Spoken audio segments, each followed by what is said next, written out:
Nous allons nous intéresser à l'équation 1 plus cosinus x, le tout au carré, égale sinus x. Donc l'inconnu x appartient à R.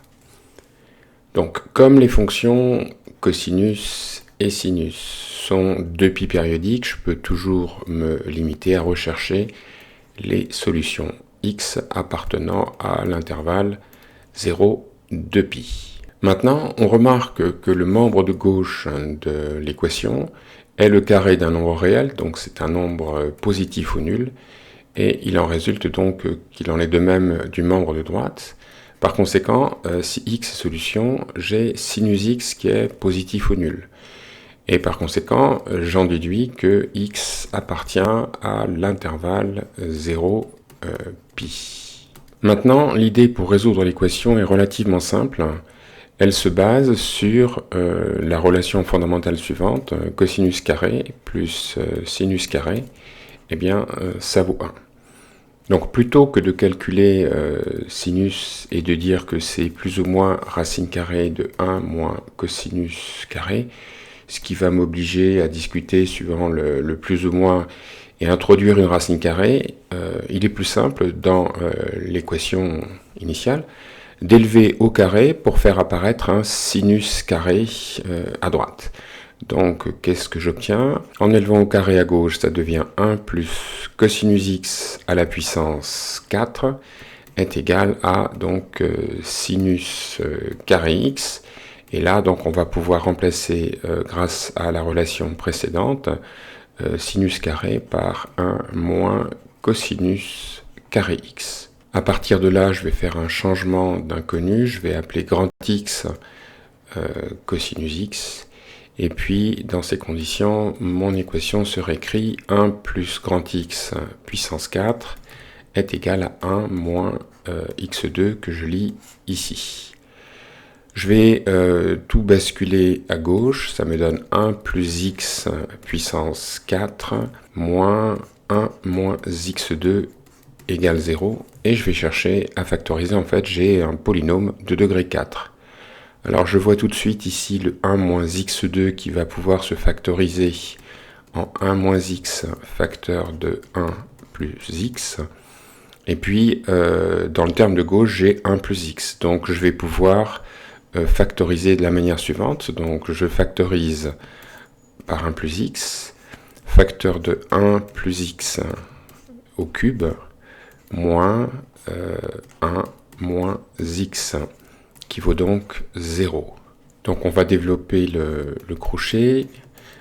On a toujours notre facteur 1 plus x. Je développe par la formule du binôme. Donc j'obtiens x3 plus 3x2 plus 3x plus 1, et puis moins 1 plus x, qui vaut donc 0.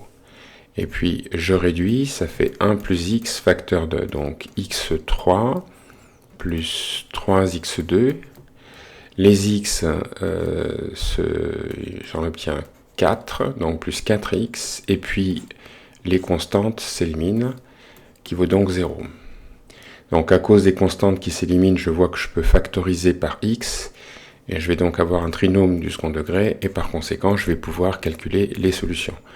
Donc ça me fait x facteur de 1 plus x facteur de x2 plus 3x plus 4 qui vaut 0. Donc les solutions de cette équation sont x égale 0, ou alors donc 1 plus x égale 0, c'est-à-dire x égale moins 1, ou alors donc vérifie x2 plus 3x plus 4 égale 0. Donc pour cette dernière équation, je calcule le discriminant, et j'obtiens donc 9 moins 4 fois 4, 16, qui est donc négatif. Par conséquent, cette équation n'admet aucune solution réelle. Donc finalement, si je reviens à l'inconnu initial, qui était petit x, j'avais posé grand X égale cosinus de petit x, et par conséquent, donc l'équation devient cosinus de petit x égale 0.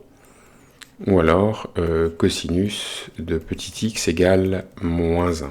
On avait remarqué au début de la résolution qu'on pouvait se contenter de chercher les solutions x entre 0 et pi. Par conséquent, chacune des deux équations précédentes nous donne donc cosinus x égale 0, eh bien, si x est entre 0 et pi, c'est uniquement pour x égale pi sur 2. Et puis cosinus x égale moins 1, c'est vrai uniquement si x est égal à pi. Maintenant, réciproquement, est-ce que ces valeurs de x sont solutions? Donc je réécris l'équation qui était 1 plus cosinus x au carré égale sinus x. Alors si je prends x égale pi sur 2, ça me fait 1 plus 0 au carré d'un côté. Et sinus pi sur 2, ça fait 1, donc je vois qu'il y a égalité. Et si x égale pi, ça me fait 1 plus cosinus pi, ça fait moins 1, qui élevé au carré doit être égal à sinus pi qui vaut 0. Et effectivement, à gauche, ça fait 1 plus moins 1 au carré, ça fait 0. Et donc, il y a égalité. Et par conséquent, donc pi sur 2 et pi sont des solutions. Et finalement, si on veut conclure, l'ensemble des solutions de l'équation restreinte à l'intervalle 0 de pi, eh bien, se réduit à la paire pi sur 2 pi.